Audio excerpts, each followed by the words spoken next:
নমস্কাৰ গাঁও চহৰ জিলাৰ খবৰ ষ্টুডিঅ'ত মৰস্মিতা গোস্বামী আৰম্ভণিতে এক ব্ৰেকিং নিউজ প্ৰাক্তন প্ৰধানমন্ত্ৰী মনমোহন সিং কৰোনাৰ আক্ৰান্ত মনমোহন সিঙক দিল্লীৰ এইমছত বৰ্তমান ভৰ্তি কৰা হৈছে পুনৰবাৰ জনাইছো যে প্ৰাক্তন প্ৰধানমন্ত্ৰী মনমোহন সিং বৰ্তমান কৰোনাত আক্ৰান্ত হৈছে আৰু মনমোহন সিঙক বৰ্তমান ভৰ্তি কৰা হৈছে দিল্লীৰ এইমছত আৰু শেহতীয়া পৰিস্থিতি সন্দৰ্ভত আমি কিছু সময় পিছতে জনাবলৈ সক্ষম হ'ম কিন্তু ইতিমধ্যে আমি জনাইছো যে দিল্লীত ক্ৰমাৎ ভয়ংকৰ ৰূপ ধাৰণ কৰিছে মহামাৰী কৰোনা য'ত আজি নিশা 10 বজাৰ পৰা লকডাউন ঘোষণা কৰা হৈছে সোমবাৰে পুৱা 6 বজালৈকে আৰু প্ৰাক্তন প্ৰধানমন্ত্ৰী মনমোহন সিং এবাৰ আক্ৰান্ত হৈছে কৰোনাত মনমোহন সিঙক দিল্লীৰ এইমছত ভৰ্তি কৰা হৈছে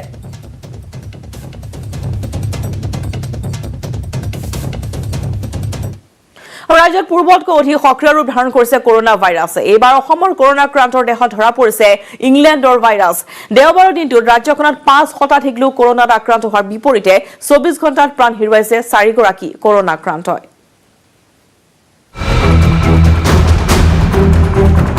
ৰাজ্যত পুনৰ মহামাৰী কৰোনাৰ গ্ৰাস অসমত সোমাইছে ইংলেণ্ডৰ ভাইৰাছ পূৰ্বতকৈ অধিক সক্ৰিয় ৰূপত আহিছে কৰোনা ৰাজ্যত পুনৰ ভয়াবহ ৰূপ ধাৰণ কৰিছে কৰোনা ভাইৰাছে এইবাৰ অসমৰ কৰোনা আক্ৰান্তৰ দেহত পোৱা গৈছে ইংলেণ্ডৰ ভাইৰাছ অতি সংক্ৰমক ইংলেণ্ডৰ ভাইৰাছে তৎক্ষণাতে আক্ৰমণ কৰে হাওঁফাওঁত এইবাৰৰ যিটো কোভিড আছে ডক্টৰৰ লগত তাকে কথা পাতিছো যে ই লাঙত বহুত সোনকালে ধৰিলে প্ৰথম 4 দিন যদি এই সিম্পটমিক হৈ থাকে পিছত নহয় কিন্তু প্ৰথমতে ই আগৰ দৰে লাহে লাহে সিৰিয়াছ নহয় যাৰ হ'ব লগা আছে প্ৰথমতে হৈ যায় এটো ইউকে ভেৰিয়েন্ট এটা আমাৰ ইয়াত ওলাইছে ICMR নিৰ্দেশ মতে বা তেওঁলোকৰ যিটো ষ্টাডি তাৰ মতে ইনফেকশন সোনকালে হয় কিন্তু ভয়াবহতাটো আগৰ দৰেই বুলি কৈছে উজনি নামনি সকলোতে নিতৌ বৃদ্ধি পাইছে কৰোনা সংক্ৰমিত লোকৰ সংখ্যা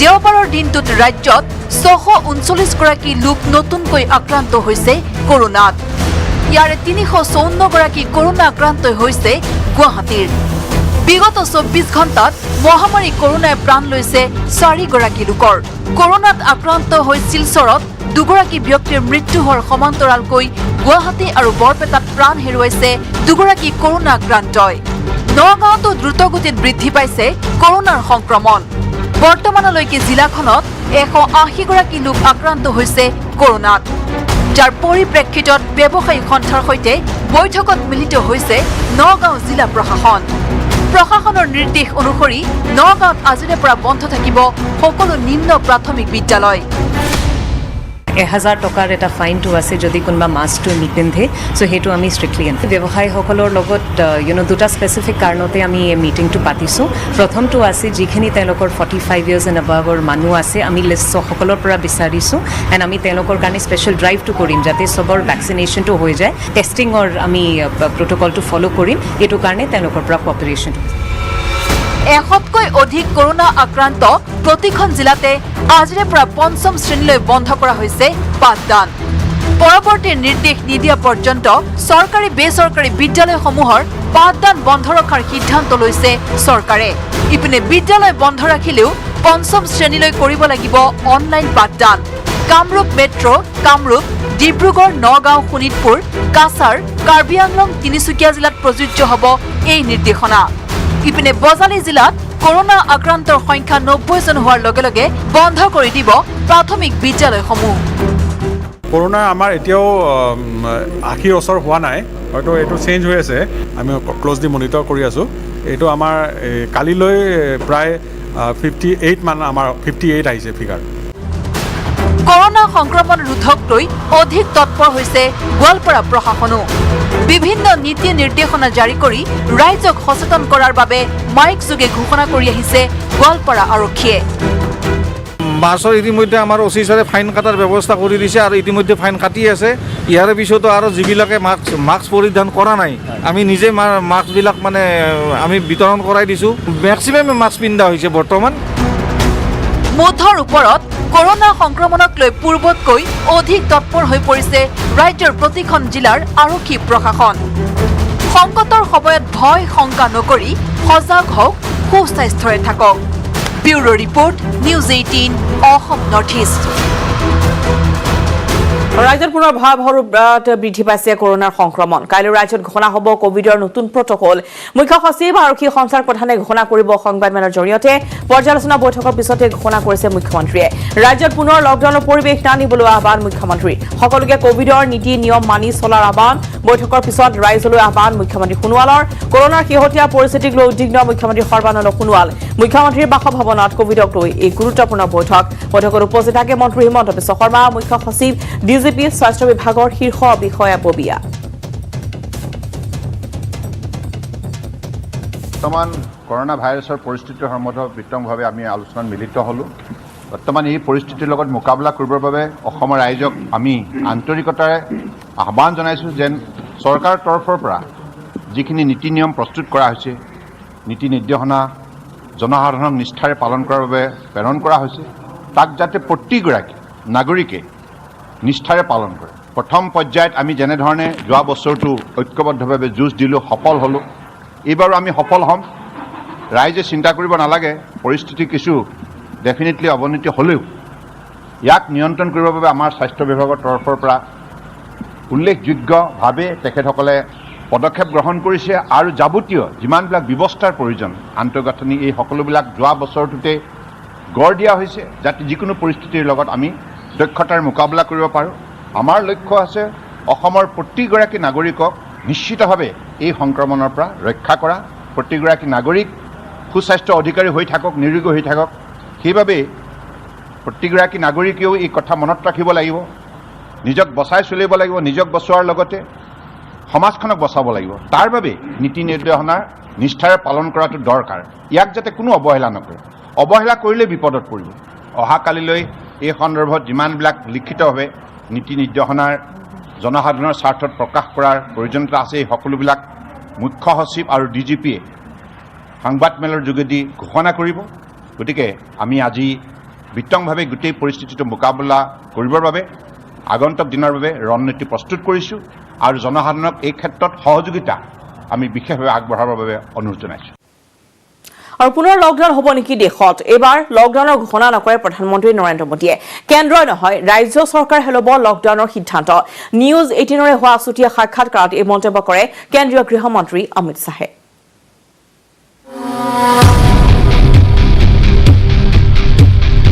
কেন্দ্ৰৰ নহয়, লকডাউনৰ সিদ্ধান্ত ৰাজ্য চৰকাৰৰ। প্ৰয়োজন অনুসৰি সিদ্ধান্ত ল'বলৈ আহ্বান অমিত শ্বাহৰ। वो निर्णय हमने राज्य की सरकारों पर छोड़े हैं। নিউজ 18ৰে কেন্দ্ৰীয় গৃহমন্ত্ৰী অমিত শ্বাহৰ আছুতীয়া সাক্ষাৎকাৰ। কৰোনাৰ পৰিস্থিতি আৰু পশ্চিমবংগৰ নিৰ্বাচন সম্পৰ্কে দেশৰ গৃহমন্ত্ৰীগৰাকীক নিউজ 18ৰ প্ৰশ্ন। বিগত বাৰতকৈ দ্ৰুতগতিত বৃদ্ধি পাইছে কৰোনাৰ সংক্ৰমণ। যোৱাবাৰ আপুনি সন্মুখত থাকি মহামাৰীৰ বিৰুদ্ধে দিছিল যুঁজ। এইবাৰ 2 লাখতকৈ অধিক লোক প্ৰতিদিনে দেশত আক্ৰান্ত হৈছে। আপুনি কি ব্যৱস্থা ল'ব? सभी मुख्यमंत्रियों से चर्चा कर ही तय करना पड़ेगा। अभी तो हमारी जो मोडालिटी है, गृह मंत्रालय ने जो सर्कुलर करे हैं फरवरी माह से, कंटेनमेंट जोन बनाना, सेमी कंटेनमेंट जोन बनाना या कहीं पर कर्फ्यू डालना, वो निर्णय हमने राज्य की सरकारों पर छोड़े हैं, क्योंकि हर राज्य की परिस्थिति एक समान नहीं है। तो राज्य सरकारें जो उचित समझे वो कदम उठा सकती हैं। পুনৰ নিউজ 18ৰ প্ৰশ্ন। সঘনাই এটা প্ৰশ্ন উত্থাপিত হৈ আহিছে, বিশেষকৈ আপোনাৰ বিৰোধীয়ে বাৰুকৈ এই প্ৰশ্ন অৱতাৰণা কৰি আহিছে। ৰাজনৈতিক ৰেলী অথবা ৰাজহুৱা সভা বহু গুৰুত্বপূৰ্ণ নেকি? मुझे ये समझ में नहीं आता, आसाम, केरल और तमिलनाडु के चुनाव में प्रश्न क्यों नहीं उठा, सिर्फ बंगाल में क्यों उठ रहा है?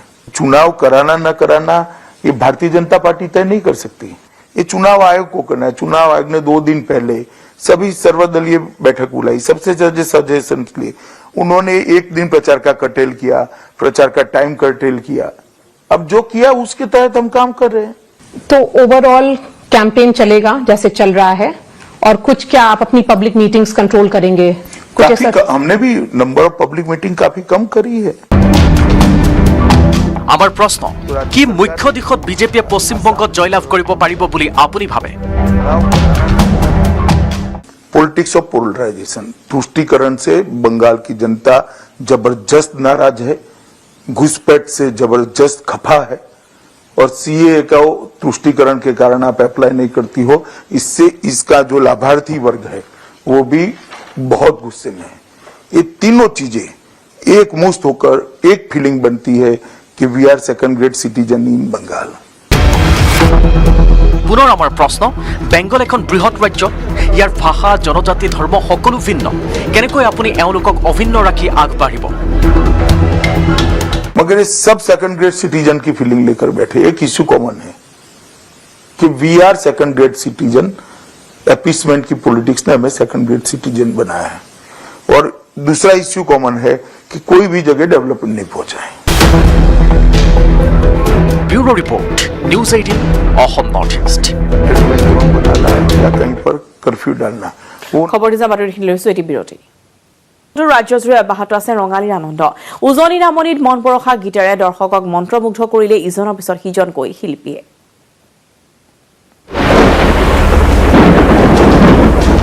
বিহুৰ বতৰত ৰুষ্ট প্ৰকৃতি, আহিছে ধুমুহা, আহিছে শিল বৰষুণ। তথাপিতো নিৰ্ভীক দৰ্শক। মূৰত চকী লৈ হলেও দৰ্শকে উপভোগ কৰিছে সংগীতানুষ্ঠান।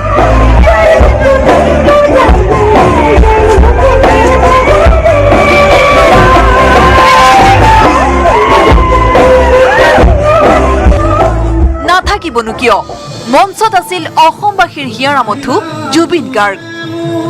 বঙাইগাঁও কেন্দ্ৰীয় ৰঙালী বিহু সন্মিলনীৰ দৃশ্য এয়া।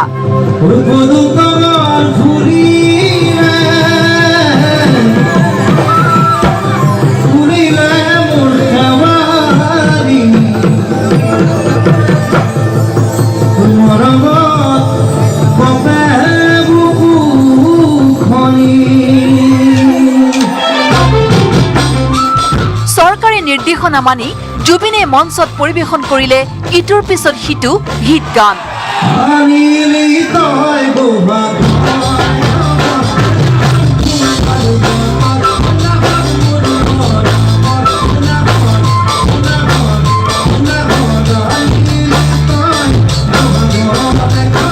জুবিনৰ গীতৰ তালে তালে বৰষুণৰ মাজতে নাচি উঠিল বঙাইগাঁৱৰ দৰ্শক।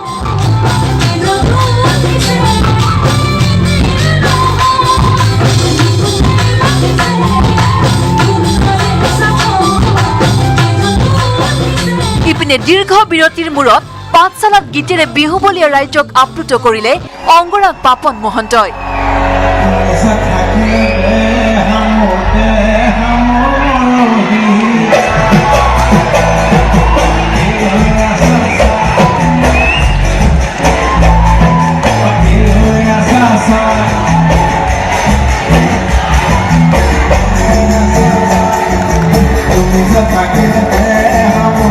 সংগীতানুষ্ঠানৰ মাজতে খুহুতীয়া কথাৰে ৰাইজক মাস্ক পিন্ধিবলৈ আহ্বান জনালে শিল্পীগৰাকীয়ে।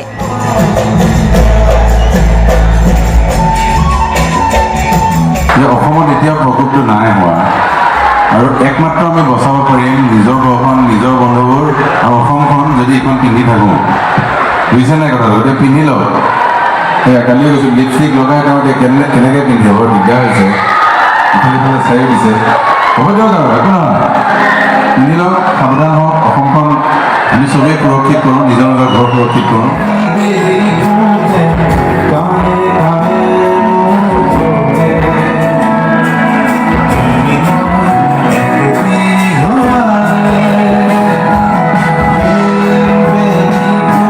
এইবাৰ বিহুত বিয়া বিয়া লাগিছে যদিও ভয়ো লাগিছে পাপনৰ। এইবাৰ যিটো পৰিৱেশ, আমাৰ যিটো পৰিস্থিতি, সেইটো লৈ তাকে কৈছোঁ বিয়া পতাৰ নিচিনা লাগিছে, ভয়ো লাগিছে, ভালো লাগিছে।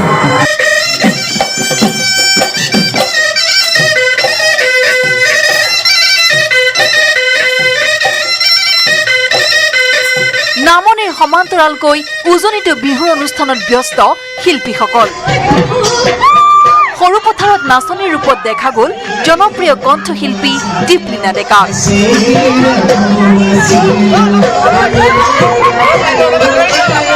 মুকলি বিহুত কঁকাল ঘূৰাই নাচি সাংস্কৃতিক অনুষ্ঠানত দীপলিনাই নিগৰালে ইটোৰ পিছত সিটো জনপ্ৰিয় গীত। বঙাইগাঁৱৰ পৰা উপানন্দ শৰ্মা, পাঠশালাৰ পৰা ধ্ৰুৱজ্যোতি তালুকদাৰ আৰু সৰুপথাৰৰ পৰা দেৱাশিষ গৌতমৰ report news 18 Assam north east.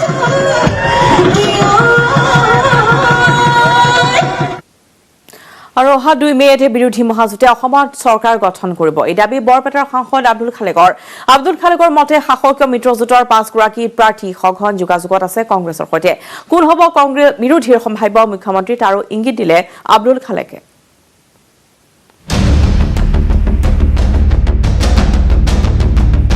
2 মে'ত অসমত হ'ব বিৰোধী মহাজোঁটৰ চৰকাৰ। এইবাৰ এই দাবী উত্থাপন কৰিলে বৰপেটাৰ সাংসদ আব্দুল খালেকে। বৰপেটা লোকসভা সমষ্টিৰ সাংসদগৰাকীৰ দাবী, বিৰোধী মহাজোঁটে বৰপেটা লোকসভা সমষ্টিৰ ভিতৰৰ 9খন আসনতেই জয় হ'ব। সিমানতে ক্ষান্ত নাথাকি বৰপেটাৰ সাংসদগৰাকীয়ে ক'লে, AGP UPPLৰ 5গৰাকী প্ৰাৰ্থীয়ে মহাজোঁটৰ সৈতে সঘন যোগাযোগত আছে। হৰ্চ ট্ৰেডিং নকৰে, স্বেচ্ছাই আহিলে শাসকীয় প্ৰাৰ্থীক আদৰি ল'ব বিৰোধী মহাজোঁটে। হৰ্চ ট্ৰেডিঙৰ আশংকা নুই কৰিব নোৱাৰি। কৰ্ণাটকত কৰিছে, তেওঁলোকে মধ্যপ্ৰদেশত কৰিছে। আমাৰ বিধায়কে তেওঁলোকে ল'বলৈ চেষ্টা কৰিব সেইটো নহয়। অগপ UPPLৰ বহু সম্ভাৱ্য বিজয়ী প্ৰাৰ্থীও আমাৰ লগত যোগাযোগত আছে। মানে হৰ্চ ট্ৰেডিং আপোনালোকেও হৰ্চ ট্ৰেডিঙৰ কথা নাই, আদৰ্শত উদ্বুদ্ধ হৈ যদি কোনোবাই কিনি লোৱাৰ পক্ষপাতি নহয়। কোনোবাই যদি ভাবে যে মহাজোঁটৰ চৰকাৰ গঠনৰ স্বাৰ্থত আহিব খোজে, আহিব পাৰে। কংগ্ৰেছৰ মুখ্যমন্ত্ৰীৰ দৌৰত কোন কোন আছে সেই সম্পৰ্কে নিউজ 18ক জনালে দুবাৰৰ প্ৰাক্তন বিধায়ক তথা বৰ্তমানৰ সাংসদগৰাকীয়ে। সাংসদ আব্দুল খালেকে ক'লে, মুখ্যমন্ত্ৰীৰ দৌৰত আছে 3গৰাকী সাংসদ, 2জন বিধায়ক আৰু এজন প্ৰাক্তন বিধায়কো। 3জন সাংসদ, 2জন বিধায়ক আৰু এজন প্ৰাক্তন বিধায়ক। মইতো এইসকলৰ নাম চৰ্চাত থকা বুলি জানো। এই 6জনৰ ভিতৰত কোনোবা হ'ব যেন মোৰ লাগে। আব্দুল খালেকৰ ইংগিতৰ পৰা বুজা হৈছে যে মহাজোঁটত মুখ্যমন্ত্ৰীৰ দৌৰত আছে সাংসদ গৌৰৱ গগৈ, ৰিপুণ বৰা, প্ৰদ্যুৎ বৰদলৈ। বৰ্তমানৰ 2গৰাকী বিধায়ক দেৱব্ৰত শইকীয়া, ৰকিবুল হুছেইনৰ লগতে প্ৰাক্তন বিধায়ক ভূপেন বৰা। ইফালে বৰাকত বিৰোধী মহাজোঁটৰ অভূতপূৰ্ব ফলাফল হ'ব বুলিও ক'লে বিধায়ক কমলাক্ষ দেৱবৰুৱা কায়স্থই। এইবাৰ বৰাক উপত্যকাত অভূতপূৰ্ণ ৰিজাল্ট হ'ব আৰু আটাইতকৈ ভাল ৰিজাল্ট বৰাগুলিত হ'ব। গোটেই অসমত যদি বেষ্ট ৰিজাল্ট হয় তেনেহ'লে বৰাগুলিত হ'ব আৰু বৰাগুলি আপুনি চাব 11টামান ছিট আমি পাম বাৰু। ৰাজস্থান ভ্ৰমণ সামৰি গুৱাহাটীত উপস্থিত হোৱা কংগ্ৰেছৰ বিধায়ক নুৰুল হুদাই নিজৰ ভ্ৰমণ সম্পৰ্কত জনালে নিউজ 18ক। খাজা গৰীব নৱাজ খাজা মহিউদ্দিন চিস্তি ৰহমতুল্লাহ দৰগাহত গৈ আমি জিয়াৰত কৰিছোঁ, নামাজ পঢ়িছোঁ, দোৱা কৰিছোঁ, যাতে আমি সকলোকেইটাই জিকি আহি আমাৰ ধৰ্মনিৰপেক্ষ চৰকাৰ আমি বনাব পাৰোঁ। আৰু তাৰ পৰা জয়পুৰখনো চালোঁ, ৰাজা বাংচিং তেওঁৰ যিটো সৌধ আছিলে অট্টালিকা, সেইবিলাকো চালোঁ। 22 এপ্ৰিলত গুৱাহাটীত পুনৰ একগোট হ'ব কংগ্ৰেছৰ বিভিন্ন সমষ্টিৰ প্ৰাৰ্থীসকল। বিপুল বৰ্মনৰ report, news 18 Assam north east. পূৰ্ণ সমস্যা আন এটি বিৰতিৰ।